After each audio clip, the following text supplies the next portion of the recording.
Welcome to the Counterattack playthrough series. We're continuing with our playthrough of Operation Dauntless, Scenario T6. It's Tutorial 6, Fields of Fire. And we're trying the third variant. So I've done video of the vanilla version of the scenario, one where we add fire control, and now this is a third variant, which is to continue teaching the ARC, the Armored Reaction Cycle, but adding in flanking fire dowel modifiers in addition to armor penetration and distance. And it switches things up a bit. We swapped out our Panzer IVs and now we have some Panthers. They look pretty scary. 18 anti-tank strength at a range of 7 plus 4 fire control, which I'm going to use. 10 armor. Reminder, the Sherman's anti-tank strength is 10, so you know their armor penetration is 0.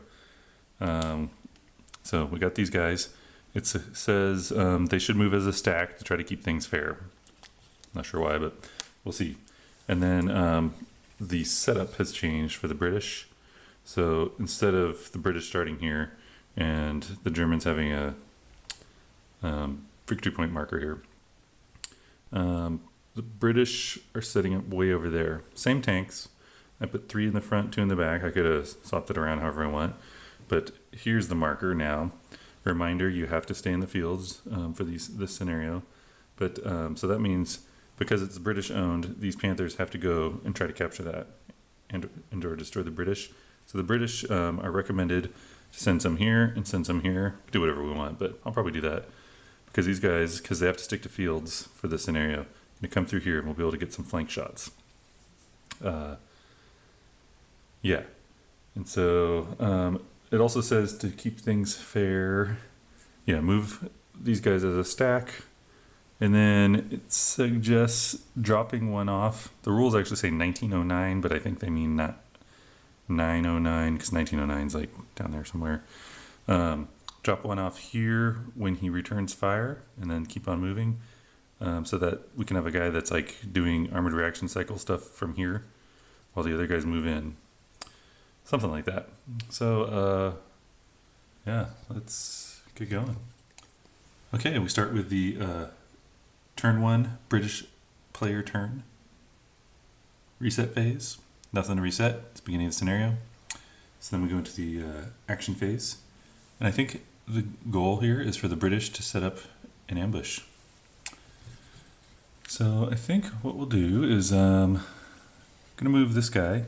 It's going to go 1, 2, 3, 4. It's just going to set up back here because the Panthers are going to have to come through here and you can flank shot them. So we'll send another guy down there too. And then I'm just going to do what the scenario suggested. Let's see, they suggested 1007, which is here, and 609, which is 608, 609. So they suggest go here. So I'll just follow their suggestions. So there. And then, you know, just for the heck of it, maybe I'll have this guy come up like over here. Let's see, you can't, you know, maybe I'll just go here. Okay, so it's sort of like a kill box kind of thing here. Okay, these guys back here are not reacting or anything because I can't see them. They're not capable of reacting. So British action phase, I'm going to say, is over. Then British combat phase, nothing to do. So that's the end of the British player turn. German reset phase. Now the German action phase. Let's get these guys going. I can go 14. Going to go up there. It's going to get scary. It said to keep things fair, move them as a stack, so we'll do that. 1, 2, 3, 4. Now technically the British can see them, but they're out of range. These guys have already chosen to move, so they can't fire. They're doing their move. Let's see, what was that? That was 1, 2, 3. Let's see, where are they? 1, 2, 3, 4. I'm marking this on a chart over here. 5, 6, Okay, so do the British want to fire on them? And I'm going to say no. I talked about flank shots. A lot of games that you are sort of tactical will use some kind of facing for the tanks. This game, they don't have a facing, like there's no little arrow on them indicating which way they're going.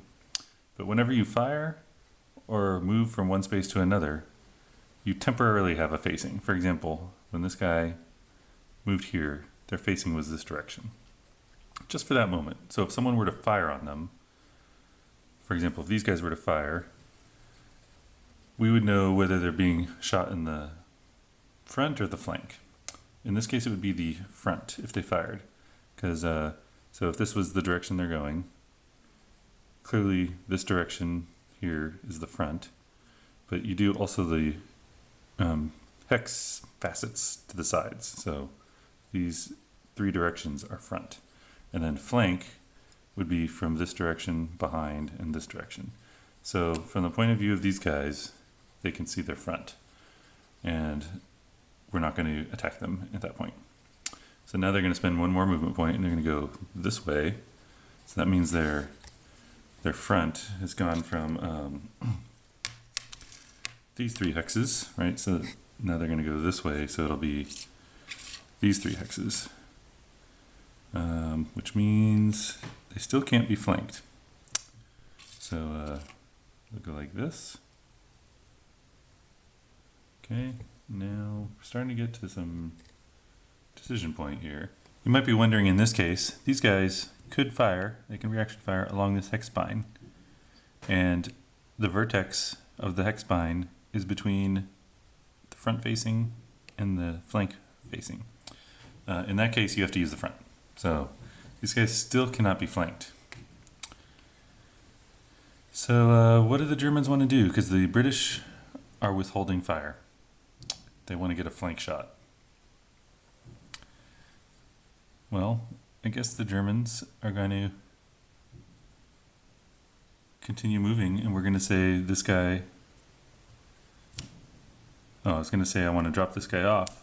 However, I'm pretty sure you can't just drop units off as you're moving.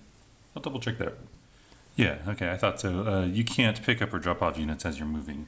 The only time you might be able to drop off, and which is what the scenario hinted at, is if these guys had reaction fired as part of the arc against this move, then one of these guys could have done a reaction fire and effectively be dropped off, because then these guys can keep moving. But the British are not playing along in that one. They're not going to fire. Well, what's this guy got to do? Well, this is just sort of a bit of an exercise in flanking, because, you know, I don't know what these guys should do. Maybe they should just pause there. I was going to say I could keep moving them in, but maybe they'll just pause. And then in the combat phase, yeah, so they're going to finish their move. Okay, and that ends the German action phase. Okay, then now we'll do the German combat phase. Okay, so now these guys are in an advantageous situation because no one can get a flank shot on them. And they have good attack. So they're going to attack using their fire control of +4. Who are they going to attack? Well, we'll start with this guy attacking this guy. Ah, okay, this is where the flanking comes in. Okay, I get it now. So if this guy shoots this way, he's effectively looking down this hex spine, which means these guys can get a flank shot on him from back here. Interesting. Yeah, so I guess if we want to shoot at someone, let's shoot at someone that's close, so that anyone that's going for a flank shot has a greater distance negative die roll modifier. Okay, so this guy's going to go for it. He's going here. He's going to attack this guy. 18 minus 8 is +10. Oh, +10 minus 2 for distance. Let's see. We got a 12 plus 10 minus 2 is a 20. Dang. Okay, this guy took a hit. This guy did his combat phase action. Okay, well, I might as well react. So he was looking down this hex spine. That means his flank is back here, one of his flanks. So this guy's going to fire at his flank. Why would he do that? Well, there's a flanking fire bonus. So when you fire at the flank, in general, you get to add +3 to your die roll. However, the size of the target might make that greater or smaller. And these Panthers are considered large enough to be a +5 instead of a +3. That's going to be 10 minus 10 is 0. That was their anti-tank minus this thick armor is 0. But +5 for flanking fire. And then their distance is 3, so it's -3. Yeah, it's not that good. +2. Well, that's all they're getting is a +2.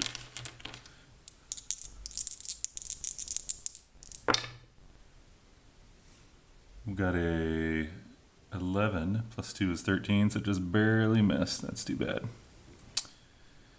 Okay, now these guys could react, but they're not going to. Instead, this guy's going to take his shot at this guy. Okay, looks like we have a, with our superior optics, we got a 10. 10 plus 10 minus 2. Man, this is like a sure shot. They just sit here and plink away here. I don't know if you can hear that, but sorry, there's fireworks going on outside. This guy's going to do another flank. His friend's going to do a flank shot at +2 against the guy that just fired. Got a 15 +2. So damage that guy. His fire control dropped from a +5 to a +2. So he fired. Now this guy's going to take one more shot.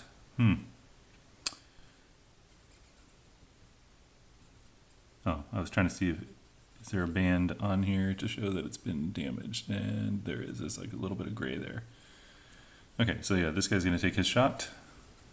I mean, this is like practically impossible to miss.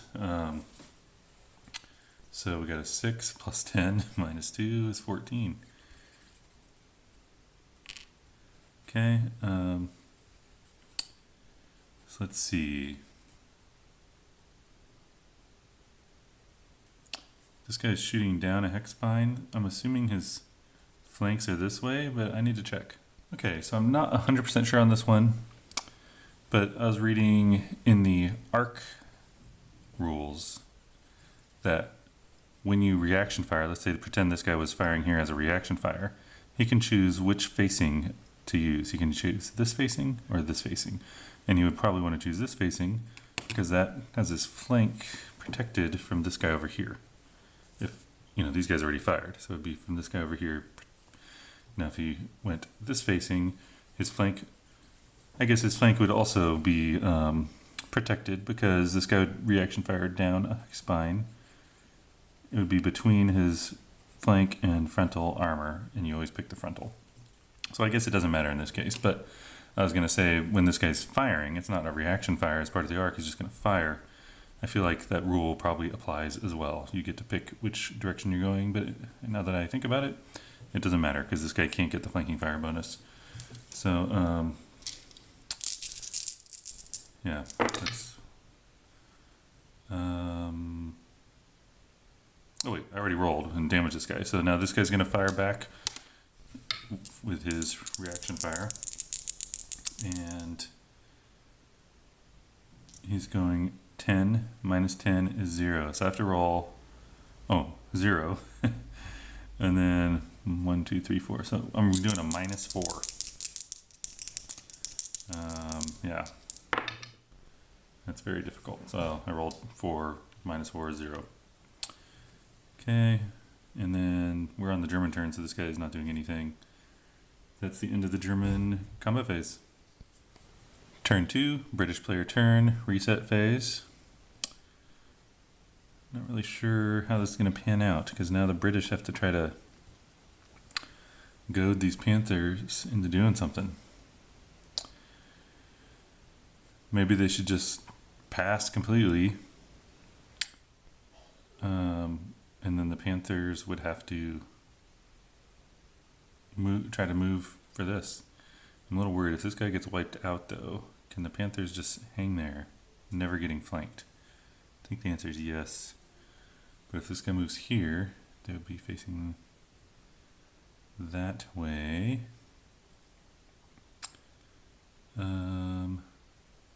Yeah, I think they can shoot him. No, they could be flanked. So maybe for the British action phase, this guy's gonna move like this. He's gonna sacrifice 2 of his tanks, which I'm almost certain will be sacrificed, to try to goad these guys into accepting a flank shot. I'm gonna take it as the Germans. So we'll have this guy react. He's going to. So we're going in this direction at this guy. So it's either this or this facing. I will use. Oh yeah, so they can be protected. Because if they're going this facing, I'll use dice just to. So that's the front, and the front sides, which means these are the rear. The square dice are the rear facing. If we're looking in this direction, and so that means looking in this direction. Well, these guys would shoot this front facing. This guy would shoot this front facing. This guy would shoot along the spine between a front and a flank facing. And you always take the front. So now if this guy were firing this way, you know, these are all through the front clearly. These guys, looks like it's not along the spine, so they could get a flank. So this guy should maintain facing this way for his reaction. And I guess I'll just do that. It's kind of not a good move on my part there. So they're going to keep facing this way, but shooting him. Am I doing that correctly? I think I am. Yeah, I have to pick this, you know, I have to pick a direction because it's not like a straight row of hexes. Okay, so we got, with the fire control, we got 9 plus 10 minus 3. So that's 16, I think. Takes a hit.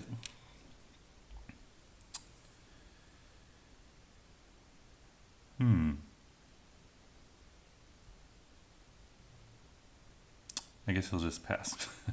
He's done moving. Actually, the British are done with their action phase. British combat phase. This is, I'm just not sure if I'm playing this right. I guess, you know, I feel like I can't get flank shots here unless these guys move out.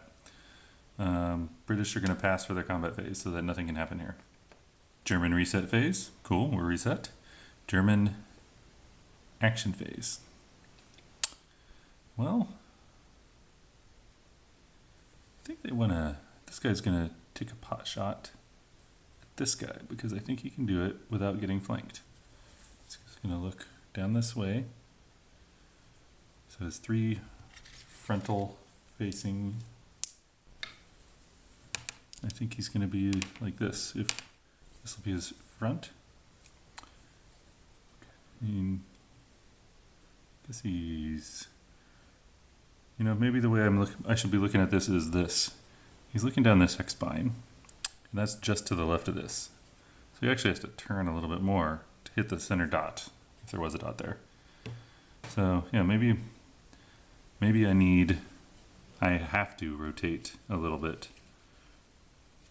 I have to rotate just off of that center hex spine. So if I was going down the center hex spine, I would have to choose one of these 2 hexes to be my very front, where like the red die is. But since it's to the right slightly, I would have to rotate slightly, which means I would be using this. I think that's probably right. Yeah, this isn't a very good tutorial if I don't really know what the right answer is, but the designer most likely will chime in and I'll post his comments. So yeah, so they will be open to a flank shot from there. Let's do this.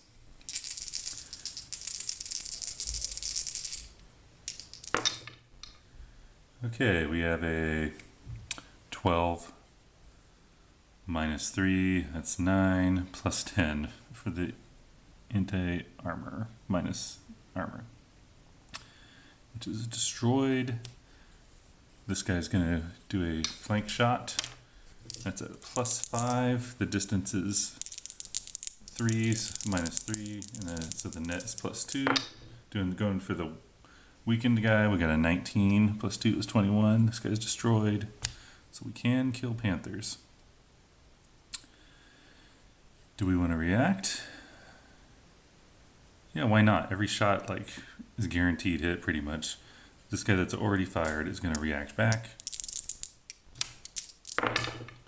Let's see here, we got a 13, -3 is 10, +10, boom. And then,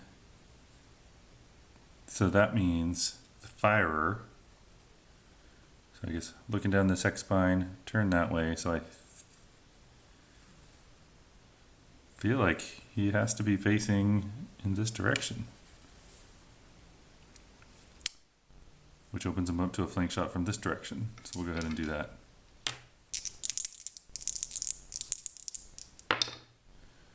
We got an 8, +5 is 13, +2 for range. That's enough to damage him. Okay, now this guy is going to turn this way, looking down this hex spine. So here's where it's a hex spine, and that means I have to choose a facing. And I guess it doesn't really matter. I'll choose that facing, because these guys can still get the flank shot. Yeah, Mark, please help me out with my facing issues here. Okay. We got a 16, -2, +10. Boom. Now, they're facing that way. That means they can get a flank shot. Oh, I should have used this guy, by the way. I didn't mean to use this guy. Because I don't want a flank shot at someone that's damaged. So that means he had to rotate. They went this way, so we can get one last flank shot before it's going to be impossible to get flank shots. So the non-damaged guy is going to do a flank shot on him. That's a 10, +5, -3, that's 12. That's too bad.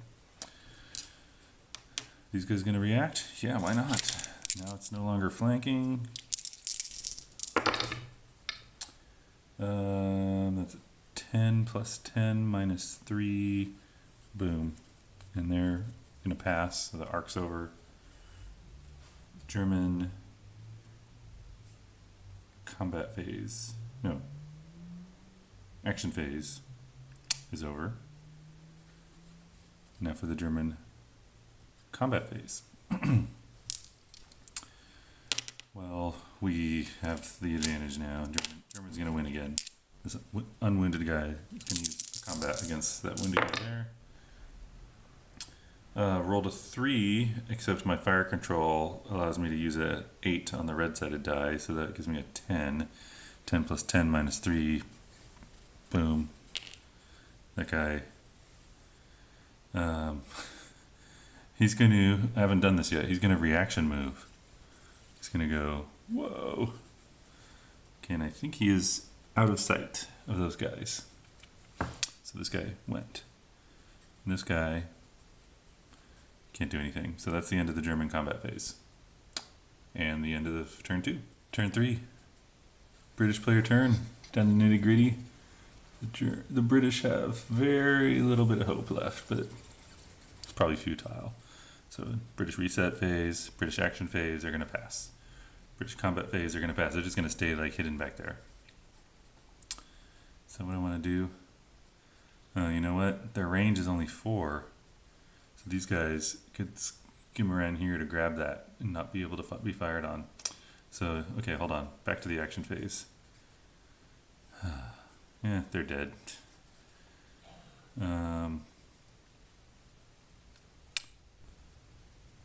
Yeah, I guess he's gonna actually move forward.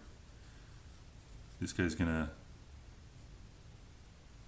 react and fire at him. Yeah, that's dumb. He's gonna be destroyed.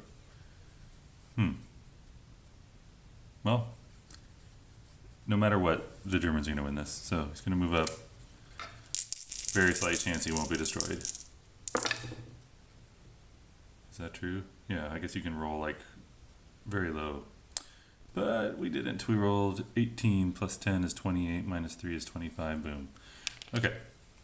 Not so sure if I did those flanking rules quite right with the facing. Maybe it'll be more clear on the next playthrough, and I'll go read up again and also see if the designer says anything. But so far, all three variants of this scenario, the Germans won. Well, I think it's learned a decent amount, and I'm ready to move on to the next tutorial. So hope you liked this series of 3 variants, and I'll catch you on the next tutorial, tutorial 7.